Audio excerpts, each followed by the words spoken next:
إن الحمد لله نحمده ونستعينه ونستغفره ونعوذ بالله من شرور أنفسنا ومن سيئات أعمالنا من يهده الله فلا مضل له ومن يضلل فلا هادي له أشهد أن لا إله إلا الله وحده لا شريك له وأشهد أن محمدا عبده ورسوله اللهم صل على محمد وعلى آل محمد كما صليت على إبراهيم وعلى إبراهيم وبارك على محمد وعلى آل محمد كما باركت على إبراهيم وعلى إبراهيم في العالمين إنك حميد مجيد سبحانك لا علم لنا إلا ما علمتنا إنك أنت العليم الحكيم الحمد لله الذي أرسل رسوله بالهدى ودين الحق ليظهره على الدين كله وكفى بالله شهيدا وننزل من القرآن ما هو شفاء ورحمة للمؤمنين أما بعد Alhamdulillah, syukur kepada Allah Subhanahu wa taala yang terus memberikan kita kesihatan yang dapat bersama-sama berkumpul solat berjemaah di masjid Setia Alam ini. Alhamdulillah, diberikan nikmat kesihatan, nikmat iman dan Islam. Alhamdulillah, syukur kepada Allah Subhanahu wa taala kuliah dapat diteruskan di bawah satu tajuk yang amat penting kita ketahui, kita fahami, perisai daripada serangan jin dan sihir insya-Allah. Bila saya kira-kira, alhamdulillah, hari ini kuliah yang ke-8. Hari ini kuliah yang ke-8, alhamdulillah. Pada kuliah yang pertama kita dah buat sesi pengenalan siapa jin sebenarnya, siapa musuh utama kita. Yang kedua, kita dah tengok antara punca-punca kenapa kita mudah diserangan oleh jin, kenapa kita mudah diganggu oleh jin. Dengan perubatan yang salah kita gunakan, kaedah-kaedah yang kita gunakan itu tidak menepati syarak. Kita dah menjelaskan juga bagaimana kaedah-kaedah rawatan Islam yang sebenar. Sebab kebanyakan kita, antara kenapa serangan itu berulang, mudah kena, kadang-kadang pernah kena sekali, tersalah pilih rawatan.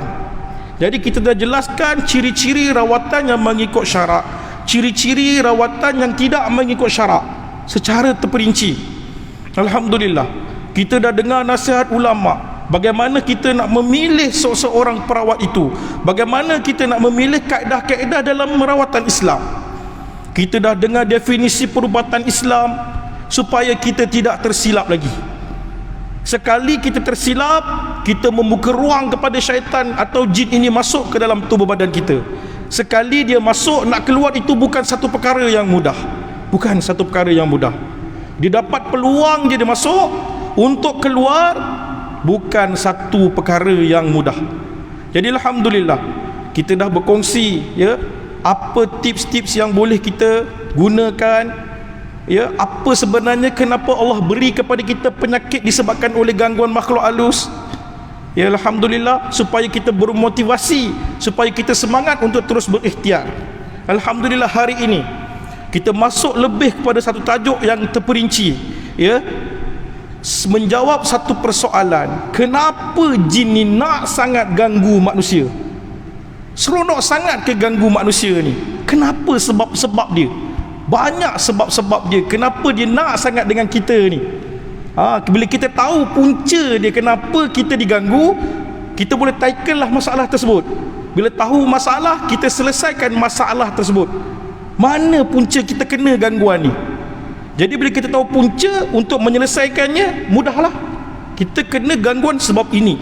Kita tackle masalah tersebut, kita selesaikan masalah tersebut berpunca daripada masalah yang kita hadapi.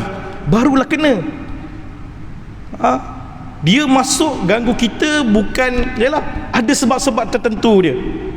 Kita tengok satu persatu, kita pergi lebih dalam, kita pergi lebih terperinci supaya kita lebih faham. Bila kita dah faham, mudah untuk kita atasinya.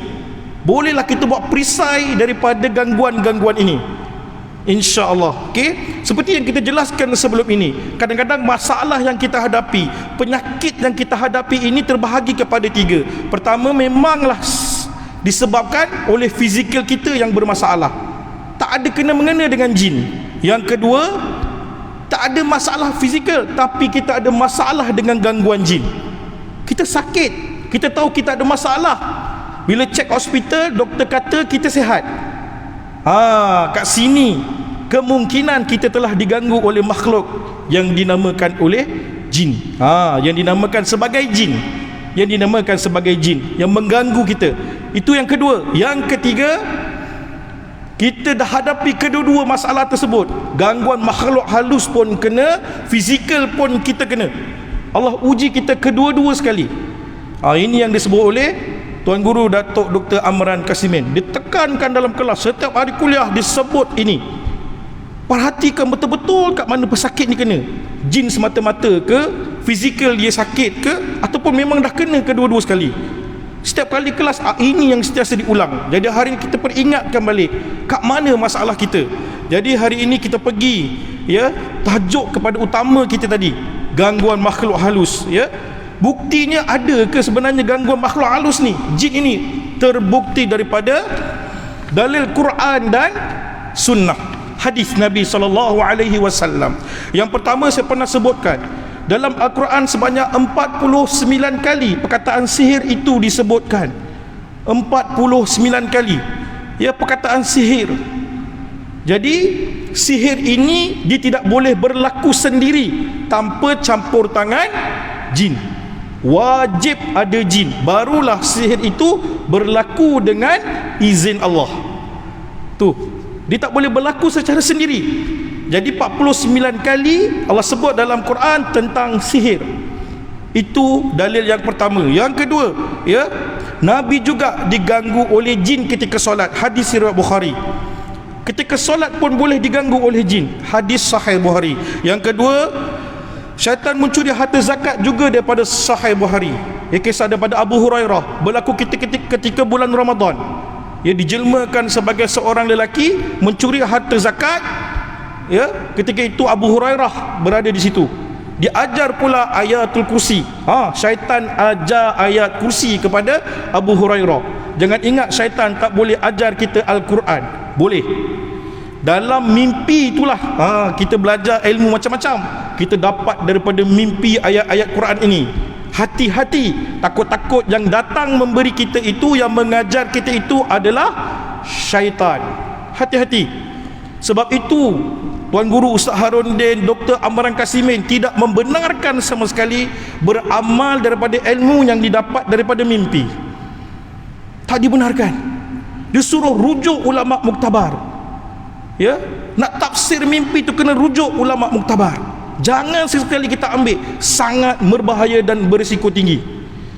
Jadi kita dapat ilmu daripada mimpi ataupun apa-apa ayat daripada mimpi, berhati-hati. Jangan kita jadikan ia sebagai guru kita. Sangat berbahaya. Yang keempat, pemuda mati setelah membunuh seekor ular daripada di dalam rumahnya.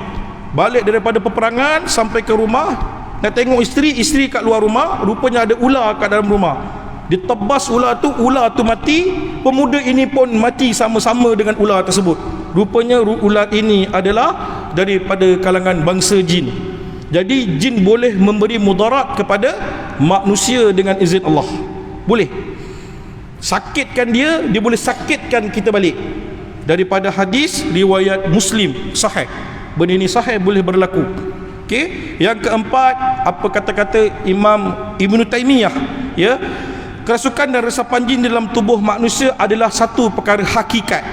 Seorang alim ulama ini, ulama muktabar ini menyebutkan kerasukan berlaku oleh disebabkan jin ini adalah hakikat, bukan perkara main-main. Boleh berlaku dengan izin Allah. Ini kata-kata Imam Ibn Taymiyah. Jadi kita dah tahu memang ada ini dalam agama Islam.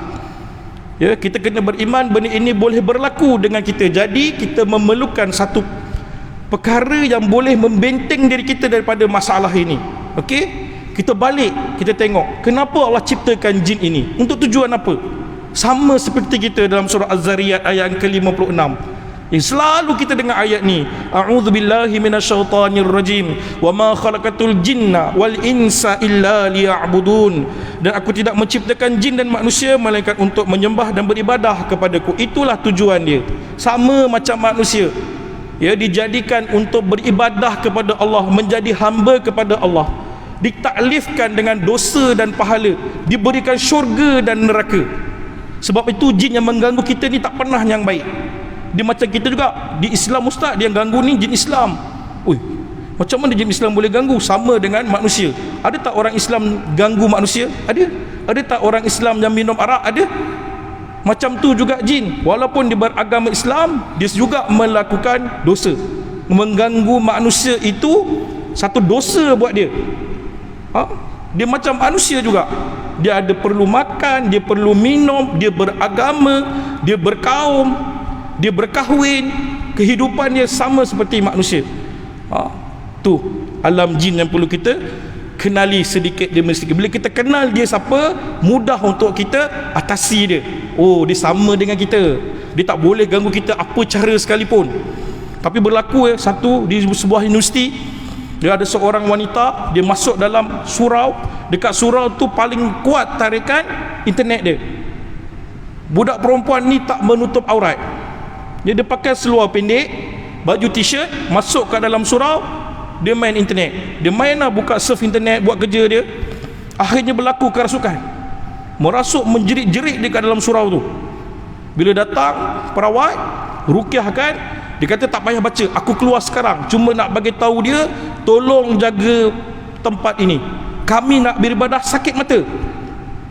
Bagi tahu dia tutup aurat, kita keluar. Memang tak payah baca apa-apa, keluar dengan izin Allah. Perempuan itu sedar. Malu kita dengan jin tersebut. Duduk dalam surau, sepatutnya ibadah, kena jaga adab dan sebagainya. Jin tersebut marah, dia masuk dalam tubuh perempuan ini. Itu yang pernah berlaku, ya, boleh berlaku. Jadi kita dah tahu dah bukti-bukti daripada Quran, daripada hadis, memang pernah berlaku gangguan makhluk halus ini. Okey, kita dah kenal, oh ini ciptaan dia. Kenapa dia diciptakan sama seperti manusia, ya, diuji oleh Allah, ya, diberikan syurga dan neraka, tertakluk dengan dosa dan pahala, ya, dipertanggungjawabkan, semualah dibebankan dengan taklif, ya, seperti manusia juga. Kita pergi tengok lagi dalam sedikit, kenapalah diganggu kita. Kita tengok apa yang disebut oleh Tuan Guru Dr. Amran Kasimin. Kalau setiap kuliah yang kita pergi ni dengan Dr. Amran, satu sebab kuliahnya 3 hari. Okay, ada 10 sebab kenapa dia masuk. Kalau satu sebab 3 hari, kalau 10 sebab 30 hari. Panjang dia punya perbahasan dia. Okay, kita pergi satu persatu insya-Allah. Bila kita tengok Tuan Guru Dr. Amran Kasimin susun perkara ini, disusun kenapa kita diganggu oleh makhluk halus ni, kenapa banyak pesakit ini diganggu oleh jin. Ada 10 sebab yang dikumpulkan daripada banyak pendapat. Dia tengok daripada banyak kitab-kitab yang dia rujuk, ya. Syekh Abdul Wahid Salam Bali, Syekh Abu Barak Usama Al-Ma'ani, dikurujuk ramai ulama dan disimpulkan, dan daripada pengalaman-pengalaman beliau yang beliau hadapi sendiri, kajian-kajian yang beliau buat. Jadi bila kita belajar dengan Dr. Amran ni, rupanya kita nampak memang inilah sebenarnya perkara yang berlaku. Kenapa kita diganggu? Mudah sangat diganggu. Kita tengok yang pertama, ya, yang pertama, lemah semangat atau roh. Lemah semangat, ya, kita ni terlalu lemah semangat kita atau roh kita yang lemah. Nanti kita pergi kenapa, apa maksudnya ni. Yang kedua, tidak berpegang kepada sunnah Nabi SAW. Kita tidak amalkan apa yang Nabi suruh. Baca bismillah ketika makan, kita membaling barang tak baca bismillah, masuk tandas tak baca doa, kita tak buat tu sunnah-sunnah tu, kita tinggalkan. Ini antara punca kedua kenapa jin tu nak ganggu kita, mudah kita diganggu. Yang ketiga, takut atau marah yang bersangatan. Kita takut atau marah yang bersangatan. Yang keempat, perempuan yang suka bersolek, tidak solat dan tidak menjaga aurat. Ya, sebab gangguan ini bila kita tengok kajian yang kita buat, yang datang pusat rawatan, kebanyakannya yang diganggu adalah perempuan muslimat. Rupanya ini antara sebab dia, ya. Perempuan yang suka bersolek, tabaruj. Tabaruj ni berlebih-lebihan dalam bersolek, kena hati-hati. Yang kelima, sedih yang bersangatan dan berpanjangan, terlalu sedih. So nanti kita akan pergi lebih terperinci. 6, memuja atau memanggil-manggil nama jin, mentera, jampi dan selainnya. Ya, kadang-kadang kita pergi, kita tak baca pun, tapi kita pergi salah orang. Orang yang mengamalkan jampi-jampi mentera, dia pegang kita, dia dah ni pengamal perubatan yang salah, kita tak pasal-pasal dah terkena sihir daripada perawat tersebut. Kita nak berubat, tersalah jumpa orang, kita sendiri dapat masalah. Jadi kena hati-hati, ya. Seterusnya, yang ketujuh, mereka yang menyakiti jin sama ada sengaja atau tidak. Kita sakitkan jin tersebut, kita langgar dia, kita baling barang terkena kepala dia, ya. Ada banyak kes kita jumpa, dan baling sampah dekat bin yang besar tu, tak baca bismillah, dicampak sampah tu, balik tangan terkulai, menggigil-gigil tangan dia. Rupanya dia kena masa buang sampah tu kat bin. Mungkin jin tu tengah duduk sedap makan, dia baling sampah tu kena kepala jin tu, dia tak baca bismillah, kena kepala jin, dia marah, dia sakitkan kita.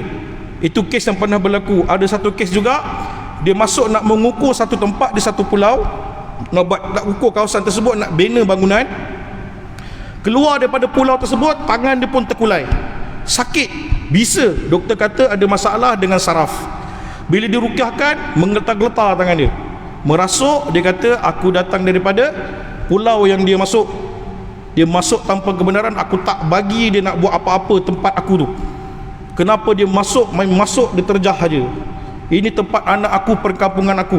Dia marah sebab nak mula projek. Tu dia antara mereka yang mengingati jin sengaja atau tak sengaja, ya. Sebab itu perlu doa sebelum melakukan sesuatu.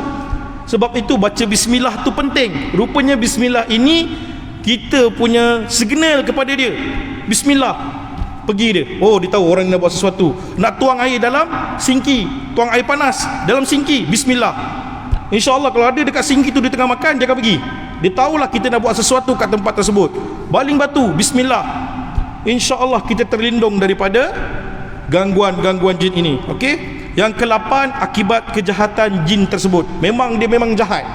Dia suka nak kacau orang. Dia macam kita juga kadang-kadang degil, suka sangat kacau orang. Macam tu juga jin. Dia tengok orang ni, aku nak kacau dia. Suka-suka hati dia nak mengacau, ya. Itu memang kerja dia, ya. Kadang-kadang inilah perjanjian dia masa dia campakkan ke dunia, ya. Permusuhan dia dengan kita daripada dulu.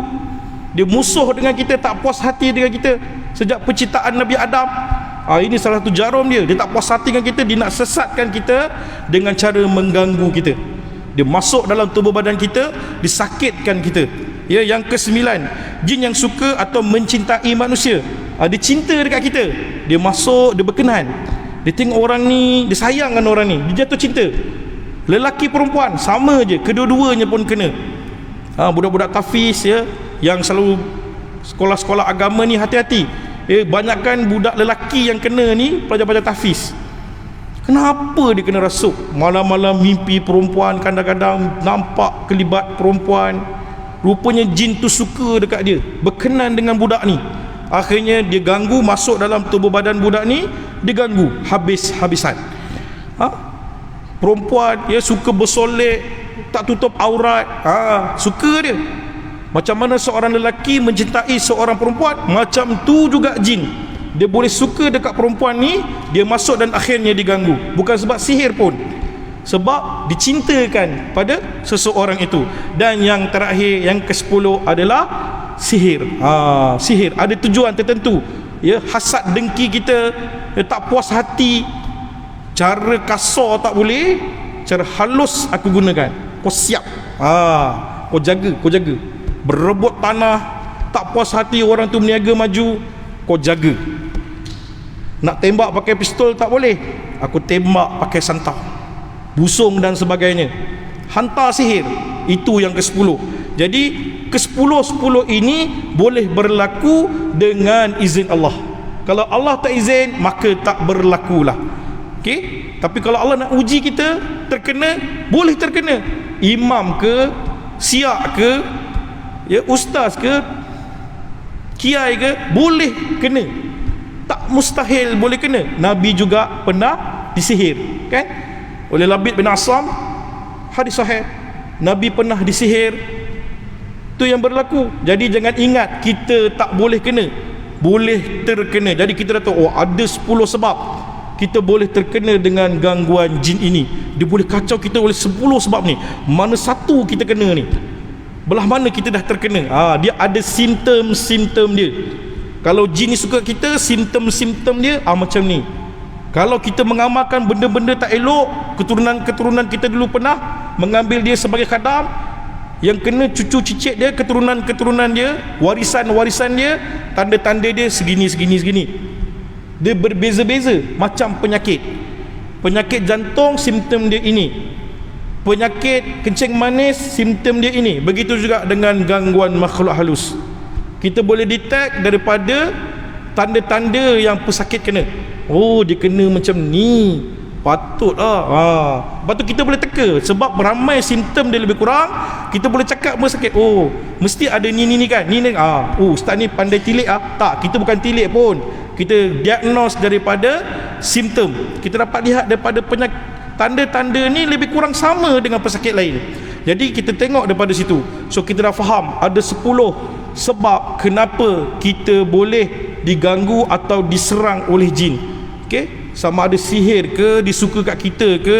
So jadi ini adalah peluang-peluang dia untuk mengganggu kita. Okey, kita pergi yang pertama tadi. Yang pertama, apa? Disebabkan lemahnya semangat kita atau roh kita, rohani kita yang lemah. Itu sebab utama yang boleh menyebabkan kita diganggu oleh makhluk halus. Okey, kita tengok apa sebenarnya maksud dia. Antara lemah atau roh kita menjadi lemah ini, pertama sekali adalah hidup kita ini yang penuh dengan maksiat. Penuh dengan maksiat. Kita tak tinggalkan maksiat atau dosa-dosa besar ini. Kita tak bertaubat. Ulang buat.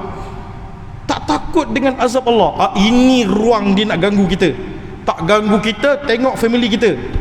Kita makan riba, kita berjudi, dapat makin hasil judi bagi anak-anak makan, beli perabot, beli barang-barang kelengkapan rumah dan sebagainya, bagi anak makan dengan perkara-perkara yang haram, berzina, minum arak, judi dan sebagainya. Penuh dengan maksiat. Ini ruang utama dia nak masuk. Yes, dia kata aku dah ada tempat yang memanggil-manggil dengan maksiat. Hati-hati. Sebab itu antara kaedah nak memulihkan pesakit, kita suruh dia bertaubat, istighfar banyak-banyak. Tak apa, Allah uji kita tengah sakit gangguan, kita tak nak dengar cerita apa masalah dia dulu. Mungkin pernah buat silap, istighfar banyak-banyak.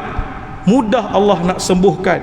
Jalan untuk sembuh itu semakin hampir, mudah insya-Allah. Bila datang pesakit, antara terapi yang kita berikan, minta bertaubat kepada Allah Subhanahu wa taala. Insya-Allah mudah untuk pesakit ini sembuh daripada gangguan makhluk halus. Okey? Itu yang pertama. Hidup dengan penuh maksiat. Banyak dalil kita tengok surah Al-Baqarah ayat 275, bagaimana orang yang makan riba ini, dia punya kesan sebagai macam mana orang dirasuki syaitan. Memang disebut dalam Al-Quran, orang yang makan riba ini di akhirat nanti seperti dirasuki syaitan. Tu Allah sebut dalam Quran. Yang kedua dalam surah Al-Ma'idah ayat yang ke-90 tentang pengharaman arak, judi, tilik nasib, iaitu disebut sebagai perbuatan syaitan. Bila kita buatlah apa yang syaitan buat. Sikit-sikit akan mengganggu kehidupan kita. Kita tak akan tenang kehidupan kita. Anak kita kadang-kadang jadi masalah. Anak kita kita okey je, senang je hidup kita. Dah dapat istidraj daripada Allah. Allah bagi kita kesenangan. Allah murahkan rezeki kita. Duit masuk, kaya terus kaya.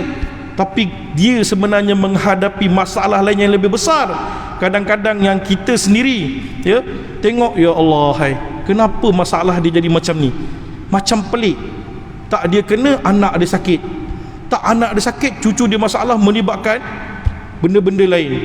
Jadi kat situlah punca antara yang pertama, kita tidak meninggalkan maksiat. Okey? Yang kedua, tidak meninggalkan sifat-sifat mazmumah. Ini yang disebut dalam pintu-pintu syaitan, Al-Mukhtalas fi Tazkiyat Al-Anfus Said Hawa. Dalam satu kitab yang dikarang oleh Said Hawa, dia mensyarahkan daripada Imam Al-Ghazali, disebut antara pintu-pintu yang mudah dimasuk daripada 10 sifat mazmumah. Sifat mazmumah yang Imam Al-Ghazali sebut ada 10. Yang pertama, syarut ta'am, banyak makan. Makan. Bila kita tengok, oh patutlah dia mudah masuk. Bila kita banyak makan, kita terlalu kenyang, syahwat kita mudah naik. Bila syahwat dah naik, itulah pintu yang dia boleh masuk. Syahwat, ketika syahwat sedang naik, disebabkan sifat mazmumah tadi, syarut ta'am, kita banyak sangat makan, ya, kita tak jaga makan kita. Kulu washrabu wala tusrifu, makan dan minumlah tapi jangan sampai membazir, ya, itu yang disebut oleh Allah Subhanahu wa taala. Makanlah, minumlah, ya, tapi sampai jangan membazir, sebab membazir ini adalah saudara syaitan. Iaitu antara, ya, yang boleh kita tengok, oh masih ada sifat mazmumah yang boleh menyebabkan syaitan itu mudah masuk. Gangguan jin ini mudah kita kena. Ya, kita cari apa 10, ya, sifat yang mungkin ada dalam diri kita. Mungkin tak apalah, kita kurang makan, kita jaga makan. Ada mungkin sifat lain, hasad dengki, hasad dan sebagainya, ya. Hubbujah, kita nakkan kemegahan, nakkan nama. Bila kita ada benda ini, maka kita jadi dah tak ikhlas membuat satu perkara atau amalan ibadah. Bila ada hubbujah, cintakan kemegahan, kita nak nama, kita nak pangkat, ya, kita buat sesuatu tu sebab nak menunjuk, nak riak dan sebagainya. Akhirnya segala amalan ini jadi tidak ikhlas kepada Allah. Inilah pintu yang dia masuk. Sebab itu Saharuddin sebut, ya, antara perisai yang paling kuat kalau nak merawat pesakit, mestilah ikhlas.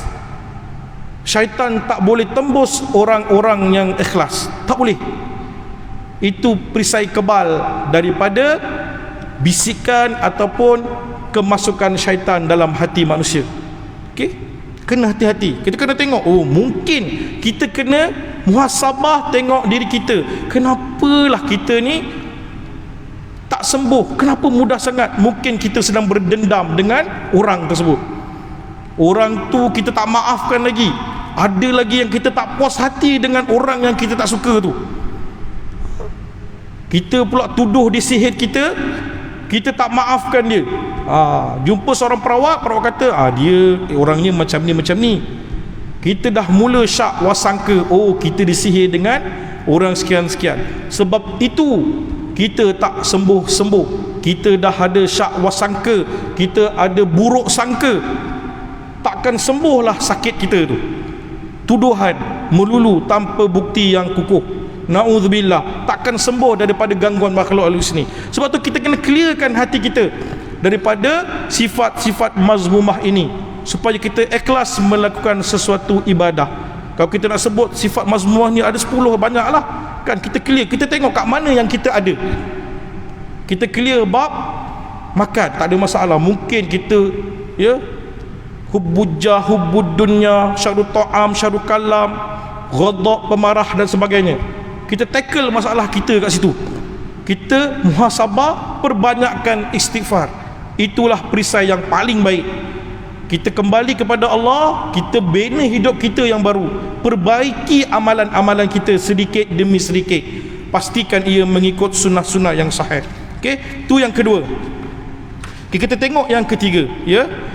Kenapa kadang-kadang mudahnya kita ini diganggu, anak-anak kita terganggu, cucu-cucu kita ini terganggu oleh makhluk halus ini? Kadang-kadang sebab didikan kita yang salah.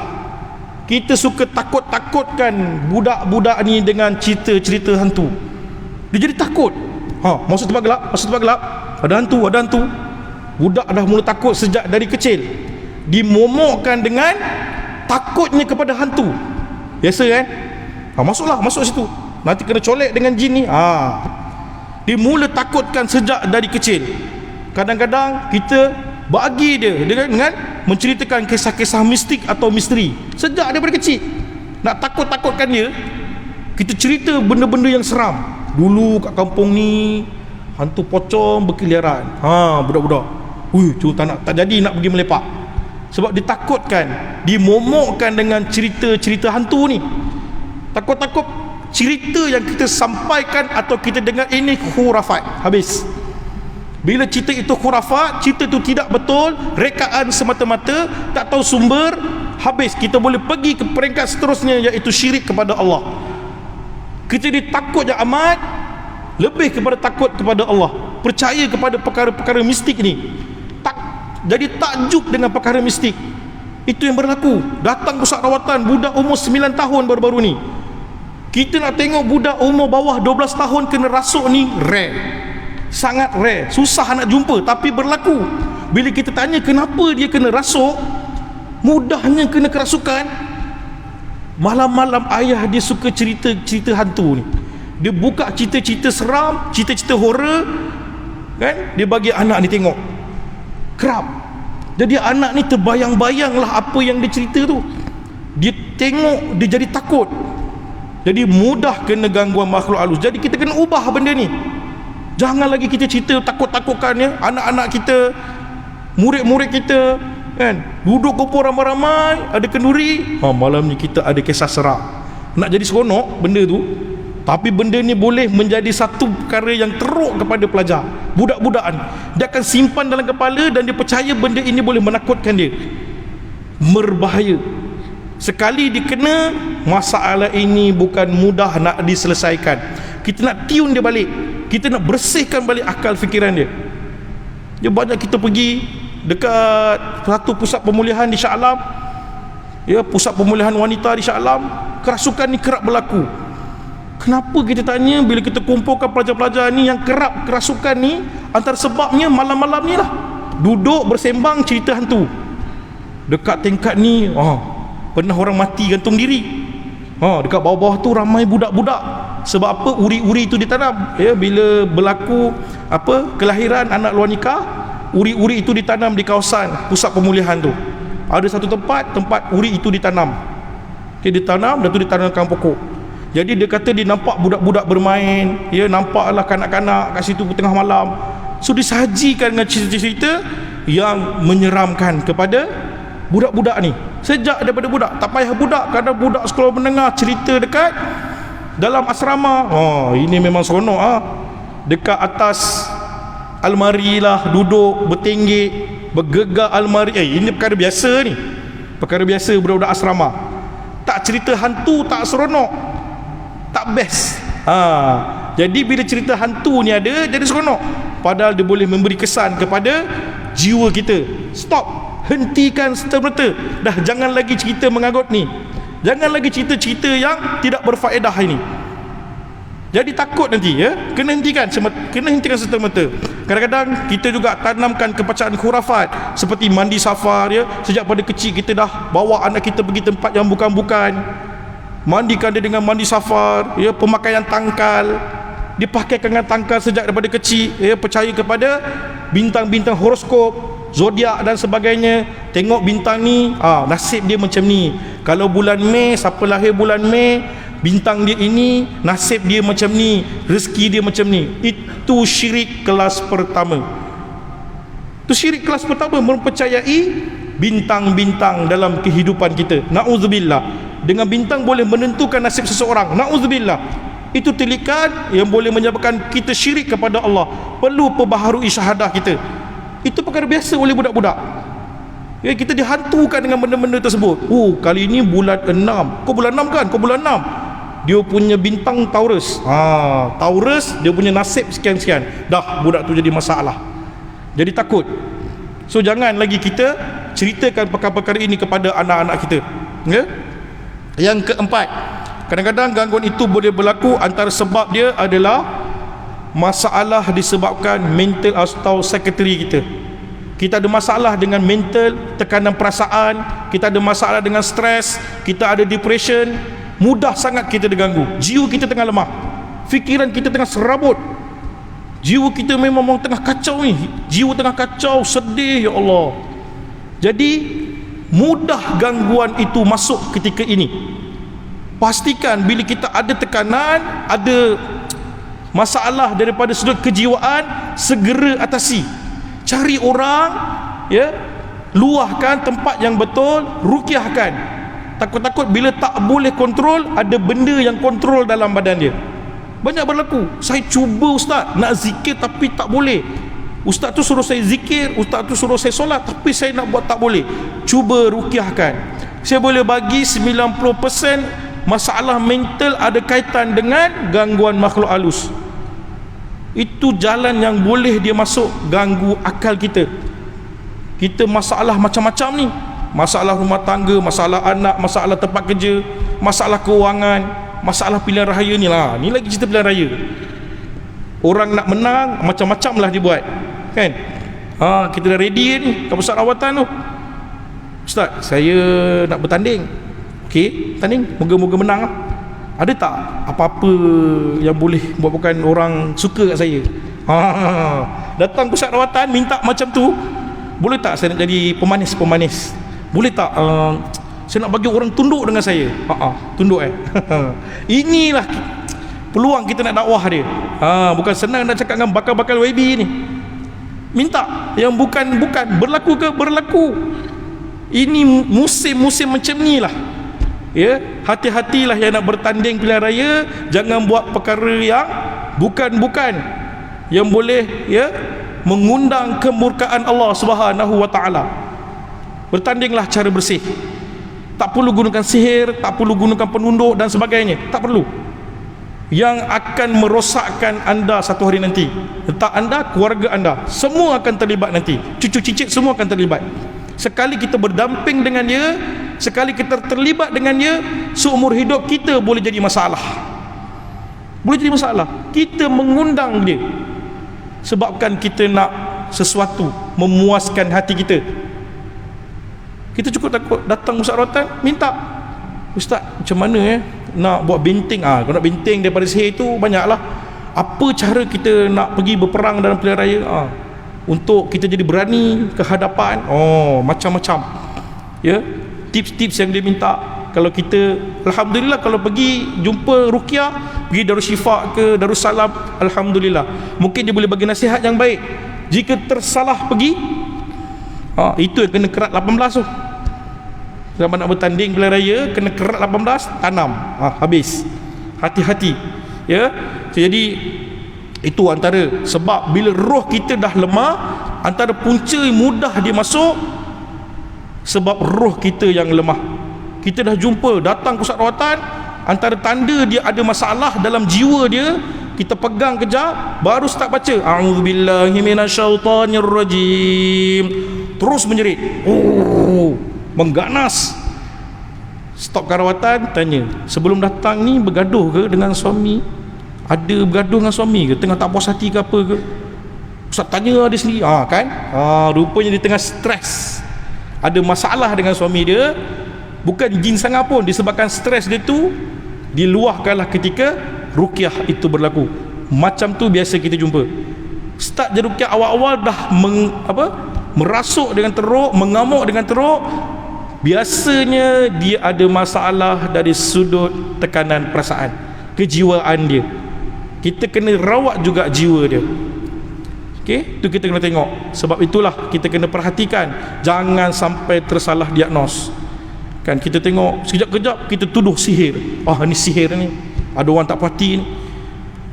Berlaku perceraian rumah tangga. Ada yang tak puas hati, macam-macam, ya. Yang kita paling sedih lah, yang paling tak tahu, pengalaman ini masing-masing pengalaman masing-masing. Saya paling tak boleh terima berlaku bila suami isteri itu bercerai disebabkan pesakit bercinta dengan perawat. Tersalah pilih perawat, akhirnya bercinta dengan perawat, minta cerai dengan suami. Dia dah tengah ada masalah, dapat pula tempat mengadu. Berlaku tak? Berlaku dekat Meru. Na'udzubillah. Cukup kita takut. Jadi kita dah jelaskan akhlak seorang perawat macam mana, kan, kena jaga ketika rawatan. So kita dah tahu hari ini antara sebab mudah kita diganggu ada 10 sebab. Sebab yang pertama tadi kita dah pergi adalah jiwa kita yang lemah, roh kita yang lemah. Bila kita ada tanda-tanda gangguan, kita mulakan dengan bertaubat kepada Allah. Kita mulakan dengan pergi kuliah-kuliah pengajian. Syaitan cukup tak suka kita hadir kuliah macam ni. Cukup tak suka dia. Ini ubat ni bagi siapa yang sakit. Bawa datang kuliah, dengarkan kuliah. Dengar, tak kira apa kuliah pun. Kuliah tafsir ke, kuliah adab ke, sirah Nabi ke. Dia cukup tak suka. Ini ubat sebenarnya bagi yang ada masalah gangguan makhluk halus. ada sihir ke, ada saka ke, ada asyik ke, bawa datang mai kuliah, dengarkan kuliah biiznillah. Dia cukup tak suka, menggelupur di dalam badan. Tu satu ubat sebenarnya, bawa dengar kuliah. Okey, bagi ya, kita banyak suruh bagi amalan-amalan benteng diri, antaranya zikir pagi dan petang yang Nabi amalkan ketika pagi, Nabi amalkan ketika petang. So nanti kita akan bahaskan satu persatu insya-Allah. Jadi kadang-kadang antara punca yang kita dah tengok sekarang ini, yang kita dah faham, oh rupanya kita ni sebabkan lemahnya jiwa kita, kita kena muhasabah balik. Itu orang akan petikai kita juga. Allah ustaz, tu imam masjid kena, takkan imam masjid roh dia lemah? Imam masjid pun manusia juga, dia bukan nabi. Kadang-kadang sampai masa iman dia naik, iman dia turun. Sampai tang iman dia turun, Allah uji dia. InsyaAllah. Azan.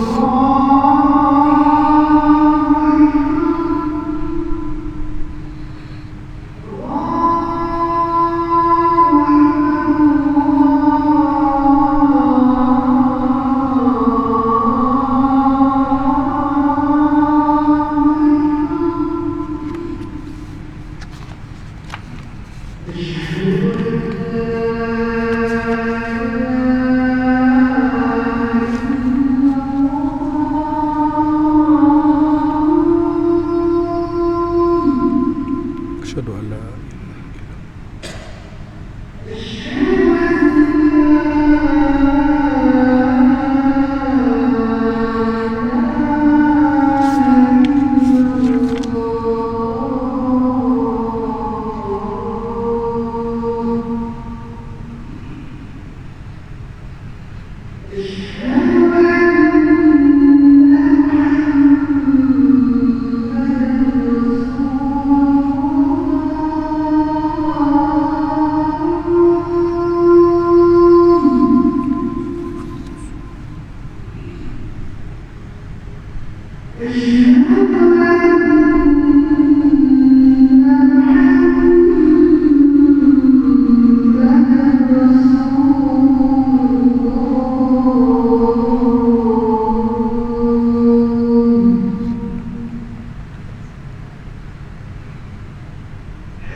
InsyaAllah kita sambung sedikit lagi. Okay, jadi bila kita dah tahu antara sebab kita diganggu oleh gangguan makhluk halus ini, tak kiralah sihir ke, saka ke, apa pun, macam mana dia boleh tembus dalam tubuh badan kita.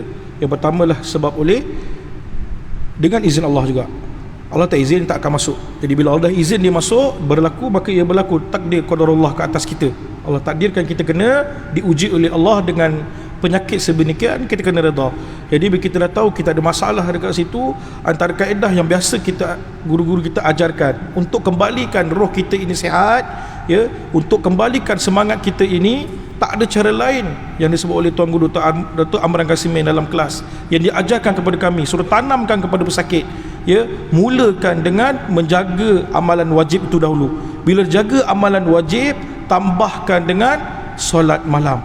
Dapat 2 rakaat pada waktu malam pun dah memadai. Okey, bangun sekejap 2 rakaat tahajud, lepas tu rehat balik untuk permulaan. Biiznillah, insya-Allah roh kita, kekuatan rohani kita akan bertambah, menggelupur benda yang ada dalam tubuh badan kita.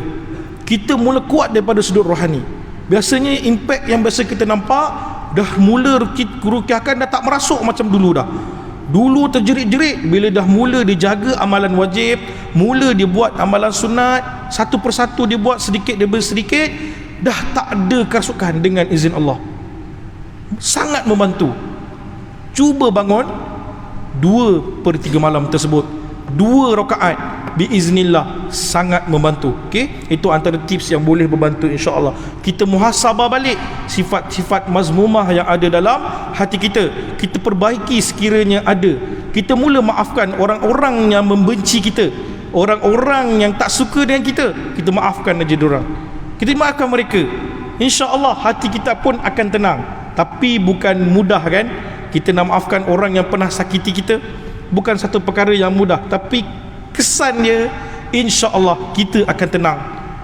Kadang-kadang kenapa tak selesai, yalah, hati kita masih belum puas hati dengan orang yang kita suspek tu.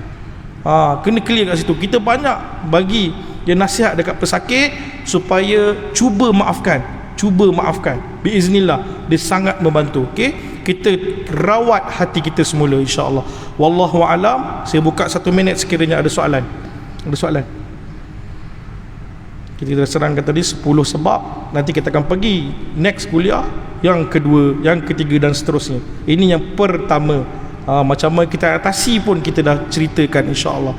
Roh kita lemah, kita kuatkan dengan, ya, muhasabah, kita bangun solat malam, perbaiki amalan, ya, maafkan orang yang tak suka dengan kita, mudah untuk kita sembuh. Jin pun tak berani masuk dalam tubuh badan kita. Mungkin kita kena 10%, 20%. Allah nak uji juga, tapi taklah 100% macam sebelum ini insya-Allah. Ada soalan? Kalau tak ada, kita tutup dengan tasbih kafarah dan suratul as. Subhanakallahumma bihamdika asyhadu an la ilaha illa anta astaghfiruka wa atubu ilaik. Wal 'asr innal insana lafi khusr illa alladhina amanu wa 'amilus solihat wa tawasaw bil haqq wa tawasaw bis sabr. Assalamualaikum warahmatullahi wabarakatuh.